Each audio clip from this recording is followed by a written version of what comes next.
అంటే రేవంత్ రెడ్డి గారు మేము కాంగ్రెస్ పార్టీనే ఆయన గెలిపిస్తాక మేము అక్కడ కూర్చొని పనిచేయటానికి కాదు, కాంగ్రెస్ పార్టీని గెలిపిస్తాకి మేము అది జగన్మోహన్ రెడ్డి గారు మేము కాంగ్రెస్ పార్టీనా?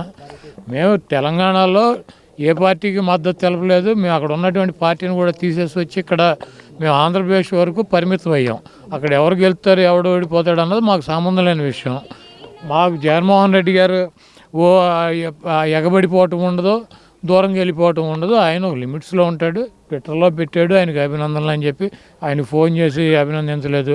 ఆయనకంటే కేసీఆర్ గారు తొంటిరిగింది కాబట్టి ఆయన పరామర్శించాడు. ఈయనకి తొంటేం విరగలేదు కదా, ఈ నెల పరామర్శించారు అవటానికి. రేవంత్ రెడ్డి గురించి ఇక్కడ ఆంధ్రప్రదేశ్లో డిస్కషన్ చేయటం, ఇక్కడ పెద్ద పట్టించుకోవటం అంత అవసరం లేదు. ఒకవేళ నాకు లేకపోతే మాకు ఎవరికైనా అపాయింట్మెంట్ కావాలంటే డైరెక్ట్గా ఢిల్లీ వెళ్తే సోనియా గాంధీ, రాహుల్ గాంధీ, ప్రియాంక గాంధీ అపాయింట్మెంట్లు దొరుకుతాయి. అక్కడి నుంచి ఒక ఫోన్ చేయించుకుంటే ఇక్కడ రేవంత్ రెడ్డి చేస్తాడు. కాబట్టి ప్రత్యేకంగా మాకు రేవంత్ రెడ్డి అపాయింట్మెంట్ తీసుకోవటం, రేవంత్ రెడ్డి దగ్గరికి వెళ్ళటం. ఈ రేవంత్ రెడ్డి ఏదైనా ప్రాంతీయ పార్టీనా? రేవంత్ రెడ్డి ఏమైనా సుప్రీమా? వాళ్ళే ముఖ్యమంత్రిగా పెట్టుకున్నారు, ఆయన ఆ పదవిని ఎంజాయ్ చేయమనండి. ఊరిని ఇవన్నీ ముఖ్యమంత్రి గురించి వాళ్ళ గురించి నాకు ఫోన్ చేయలేదు. ఏంది ఈయనకి ఫోన్ చేసేది?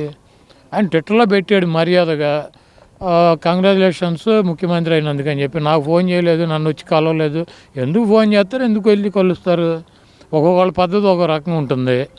మా చంద్రబాబు నాయుడు అయితే ఎవడు ముఖ్యమంత్రి అవుతాడని చూసుకుంటూ ఉంటాడు. కౌంటింగ్ టపటప ఫోన్ కొట్టి నేనే నిన్ను గెలిపించానని చదువుతాడు. మాకు ఆ పరిస్థితి లేదు, మేము అంత ఎగబడాల్సిన అవసరం లేదు. కాబట్టి ఇవన్నీ రేవంత్ రెడ్డినో లేకపోతే పక్క రాష్ట్ర ముఖ్యమంత్రులనో పట్టించుకునే టైం జగన్మోహన్ రెడ్డి గారికి లేదు. మాకు ఇక్కడ మా రాష్ట్రము, మా రాష్ట్ర పరిస్థితులు, ఇక్కడ ఉన్నటువంటి ప్రజానీకం, ఇక్కడ ఉన్నటువంటి పొలిటికల్ సిచ్యువేషన్స్లోనే మేము ఉంటాము.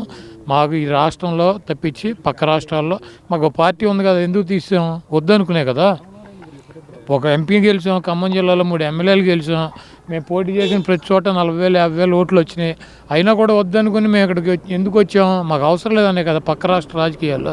మళ్ళీ ఇప్పుడు ఏదో ఇవన్నీ కూడా ఏపీఎన్ రాధాకృష్ణ పని పాట లేకుండా అక్కడ ఒక సొల్లు ఎకిలి పురాణం అని ఒకటి పెట్టి ఆ ఎకిలి ప్రోగ్రాంలో పెట్టే కార్యక్రమం ఇవన్నీ పెద్ద మాట్లాడుకోవడం. షర్మిల గారికి ఏపీలో సపోర్ట్ అందిస్తాను, ఏపీలో షర్మిల గారికి పూర్తిగా సపోర్ట్ అందిస్తాను. ఎవరు? రేవంత్ రెడ్డి రేపు వచ్చేయండి. లేకపోతే ఆయన్ని వచ్చి ఇక్కడ ప్రెసిడెంట్ అవ్వమనండి.